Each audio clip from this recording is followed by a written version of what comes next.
நான் வந்து ஆக்சுவலி உங்கள் எல்லாரு கூடயும் தனித்தனியாக இண்டிவிஜுவலாக ஃபோட்டோ எடுத்துக்கணும்னு ஆசை தான். நேரமின்மையின் காரணமாக அதை பண்ண முடியல.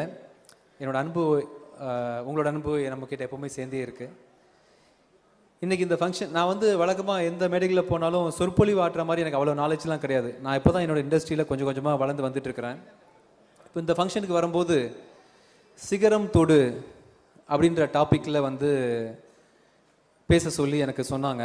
நான் சொன்னேன், சார் நான் வந்து அவ்வளோலாம் பேச தெரியாது, நான் 1-to-1 பேசுகிறதா இருந்தால் சாதாரணமாக பேசுவேன் சார், பட் நீங்கள் இவ்வளோ பெரிய க்ரௌடுக்கிட்ட அட்வைஸ் பண்ணுற மாதிரிலாம் சொல்கிறீங்க, எனக்கு அவ்வளோ வராது சார் அப்படின்னு சொல்லி சொன்னேன்.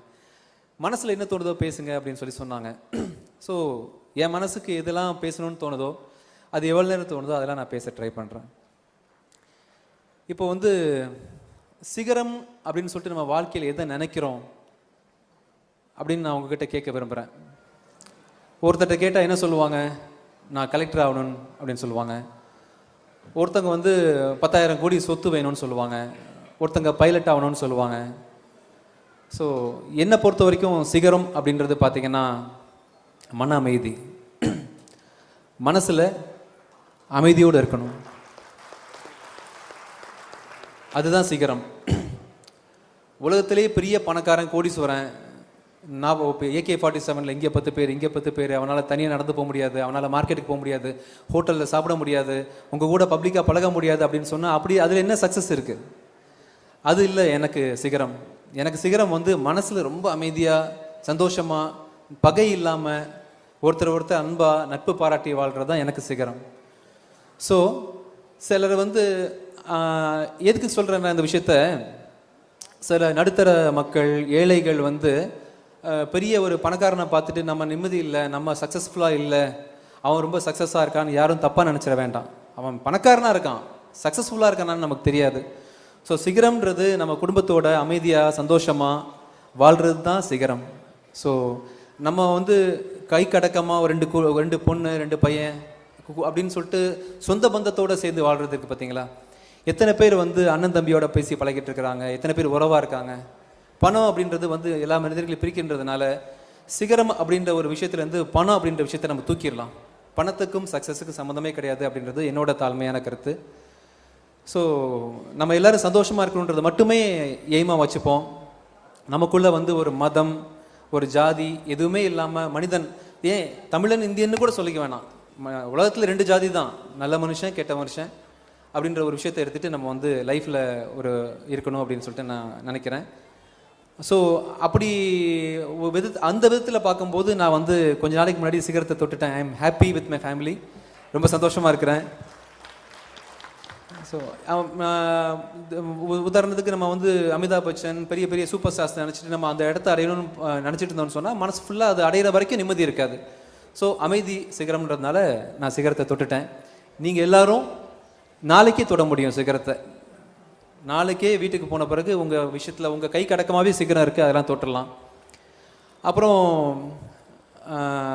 என் வாழ்க்கையில் நடந்த ஒரு சில விஷயங்களை வந்து உங்களுக்கு டிப்ஸாக கொடுக்க விரும்புகிறேன்.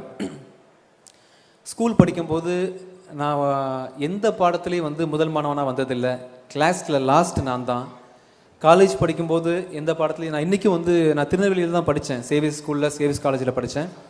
இன்றைக்கும் எனக்கு வந்து நான் படித்த ஐ திங்க் காலேஜ் டிகிரிக்கு வந்து 26 சிலபஸ் இருக்குதுன்னு நினைக்கிறேன் சார். ஆக்சுவலி 26ல் எனக்கு 21 அரியர் இருக்குது. ஸோ படிப்புக்கும் வாழ்க்கைக்கும் சம்மந்தம் கிடையாது. இன்ஃபேக்ட் நான் டிகிரி முடித்ததுக்கு அப்புறம் தான் கற்றுக்க ஆரம்பித்தேன். அது வரைக்கும் நான் என்ன கற்றுக்கிட்டேன்னு சொன்னால், கனிஷ்கர் காலம் பொற்காலம், ஒருத்தர் படையெடுப்பார், அவர் பேர் என்ன சார், கஜினி முகமது. அவர் எத்தனை தடவை படையெடுத்தார், ஆஸ்திரேலியாவில் வந்து எவ்வளோ கோதுமை விளையுது அப்படின்ற மாதிரி தான் நான் வந்து ஒரு வாழ்க்கைக்கு எந்த விதத்தில் யூஸ் இல்லாத நிறைய விஷயங்களை வந்து நான் மைண்டில் போட்டு பூத்திட்டு இருந்தேன். இன்ஃபேக்ட் வந்து பார்த்திங்கன்னா மாரல் கூட கிளாஸில் சொல்லித்தர மாதிரி தான் நம்ம சிஸ்டம் இருக்குது. ஸோ அதெல்லாம் அது எனக்கு ஏறவும் இல்லை. சில சமயம் மெமரி பவர் ரொம்ப கம்மி. அப்போ வந்து நான் காலேஜ்லேயும் ஸ்கூல்லையும் படிக்கும்போது நான் ஒரு முட்டாள் அப்படின்னு தான் நான் நினச்சிட்டு இருந்தேன் ஆக்சுவலி. ஸோ நம்ம பசங்களுக்கு படிப்பு வரல அப்படின்னா ஒன்றா வந்து அவனுக்கு வேறு ஏதோ அவனுக்கு தேவை இருக்குன்றது பெற்றவங்க உணர்ந்துக்கிட்டு படிப்பை வந்து ஒரு சோஷியல் ஆக்டிவிட்டியாக கொடுக்கலாமே தவிர்த்து அதை வச்சு அவனோட மதிப்பை நீங்கள் தீர்மானிக்காமல், பசங்க படிக்கலனா கூட பரவாயில்ல, சொசைட்டி கற்றுக்கிறதுக்காக ஸ்கூலுக்கு போகிறாங்க அப்படின்னு நினச்சி அவனை என்கரேஜ் பண்ணுங்கள். படிப்புன்றது வாழ்க்கையில் ஒரு குட்டி அங்கம் தான். இங்கே இருக்க இத்தனை பேரில் எத்தனை பேர் வந்து படித்ததை வாழ்க்கையில் யூஸ் பண்ணுறீங்க. இப்போ சார் நீங்கள் ஃபஸ்ட் ரோவில் இத்தனை பேர் உட்காந்துருக்கிறீங்க இல்லையா? இத்தனை பேரில் எனக்கு தெரிஞ்சு ஒருத்தர் மட்டும்தான் தான் படித்த பிஎஸ்சி ஃபிசிக்ஸை இன்றைக்கி வாழ்க்கையில் அப்ளை பண்ணிட்டு இருப்பீங்க. மற்றவங்க எல்லாம் வேறு ஏதோ துறைக்கு போகிறீங்க ஆக்சுவலி. ஸோ படிப்புன்றது ஒரு சின்ன விஷயந்தான். அதனால் வந்து அந்த சின்ன விஷயத்துக்காக பசங்களை வந்து ஒரு பொதி மூட்டை மாதிரி ஒரு ஸ்கூல் பேக்கை வச்சு ஃபோர்ஸ் பண்ணி அனுப்பி படிக்கலைன்றதுனால அவனை வந்து இது பண்ணி எதுவும் பண்ணாமல் பசங்களை சந்தோஷமாக விளையாட விடுங்க. ஸோ அதான் வந்து நான் உங்ககிட்ட கேட்டுக்கிறேன். அது மட்டும் இல்லாமல் பசங்க பொண்ணுங்க எல்லாருக்கும் ஒரே வரையறை தான். முடிஞ்சால் இது வந்து ரொம்ப அதிகமாக இருக்கும் நான் சொல்கிறது, லவ் மேரேஜை வந்து எல்லோரும் என்கரேஜ் பண்ணுங்க பேரண்ட்ஸ். நான்லாம் வந்து எங்கள் பசங்கிட்ட வந்து ரொம்ப கண்டிப்பாக சொல்லிட்டேன், நீ லவ் பண்ணி தான் கல்யாணம் பண்ணணும், இல்லை அப்பா செருப்பால் அடிப்பேன் அப்படின்ட்டேன்.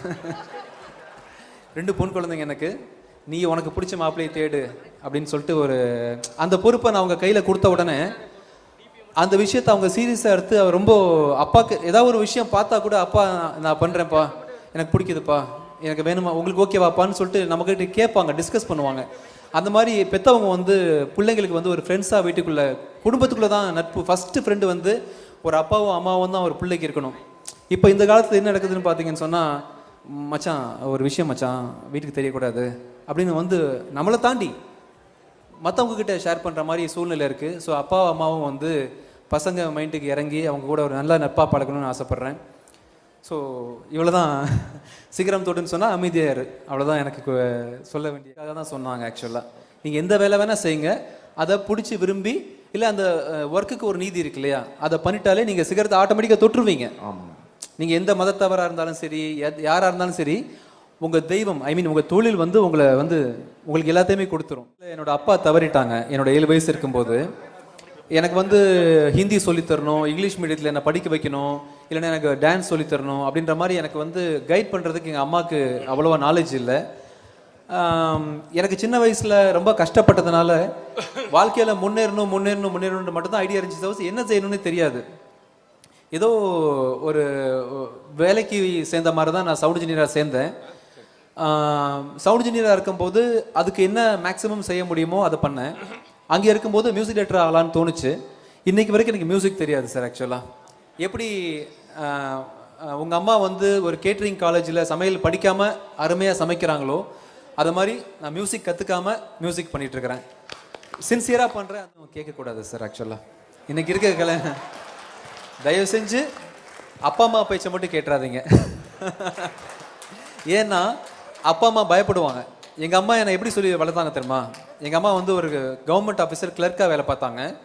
எங்கள் அம்மா வந்து எனக்கு வந்து பிஎஸ்சி ஃபிசிக்ஸ் எப்படியாவது பாஸ் பண்ணிடுறா, உங்கள் சித்தப்பா வந்து இன்ஸ்பெக்டராக இருக்காரு, நீ வந்து டிகிரி வாங்கிட்டேன்னு சொன்னால் உன்னை எஸ்ஐ ஆயிடலான்னு சொல்லிட்டு மேக்ஸிமம் கட்டாயப்படுத்த ட்ரை பண்ணாங்க. ஏன்னா அவங்க லெவலுக்கு அவ்வளோதான் திங்க் பண்ணாங்க.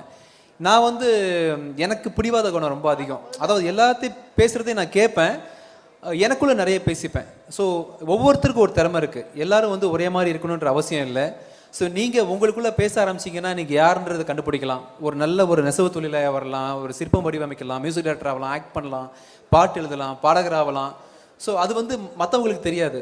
ஸோ நமக்குள்ளே நிறைய விஷயங்கள் இருக்குது, நம்ம தேடிட்டு யார் பேச்சையும் கேட்காம மனசு என்ன சொல்லுதோ அதை பண்ணிட்டீங்கன்னு சொன்னால் நீங்கள் ரொம்ப நல்லா இருக்கலாம். ஸோ எதுவும் பெருசாக இல்லை சார். ஆக்சுவலாக ட்ரீம் அப்படின்னு இல்லை. நான் என்னை ட்ரீம் வாழ்க்கையில் தான் வாழ்ந்துட்டுருக்கேன். நான் ஒரு சாதாரண ஆள். நான் காலேஜும் ஒழுங்காக படிக்கலை, ஸ்கூலும் ஒழுங்காக படிக்கலை, பெரிய பேக்ரவுண்ட் கிடையாது. திருநெல்வேலியில் படித்தேன். சவுண்ட் இன்ஜினியர் ஆகணும்னு நினச்சேன், ஆகிட்டேன். அது போர் அடிச்சது. அப்புறம் மியூசிக் டைரக்டர் ஆகி பார்க்கலாமா, மியூசிக்னு தெரியாது, ஆகிட்டேன். பாட்டு எழுதலாம்னு நினச்சேன், எழுதிட்டேன், பாடியாச்சு. நடிக்கலாமே, இதோட அதிகமாக காசு வருமே நினச்சேன், ஆகிட்டேன். நடிகராக ரொம்ப சக்ஸஸ்ஃபுல்லாக இருக்கேன். நீங்கள் பார்த்துட்டு இருக்கிறீங்க, உங்களோட அன்பு சம்பாதிச்சிருக்கேன். பணத்தெல்லாம் விட்டுருங்க. அடுத்தது எனக்கு எங்கே போனாலும் வந்து சலீம்னு கூப்பிட்றாங்க, உங்களோட அன்புலாம் இருக்குது, ஆயிட்டேன். இதுக்கப்புறம் எனக்கு தோணுன்னு நினைக்கிறேன். நாட்களில் வந்து எல்லாமே முக்கியமான நாட்கள் தான். எனக்கு கல்லூரி மேடை வந்து எனக்கு கல்லூரி வந்து படிப்பை சொல்லி கொடுத்துச்சோ இல்லையோ, பாடுறதுக்கு, மக்களை ஃபேஸ் பண்ணுறதுக்கு, பழகிறதுக்கு, ஸ்டேஜ் பர்ஃபார்மன்ஸ் பண்ணுறதுக்கு, நான் எனக்கு ஆக்டராக இருக்கிறதுக்கு, மியூசிக் டைரக்டராக இருக்கிறதுக்கு காரணமாக அமைஞ்சது. ஸோ எக்ஸ்ட்ரா கரிக்குலர் ஆக்டிவிட்டீஸில் நிறையா வந்து நான் பங்கெடுத்தது வந்து எனக்கு கல்லூரிகிட்டேருந்து வாங்கின விஷயம்.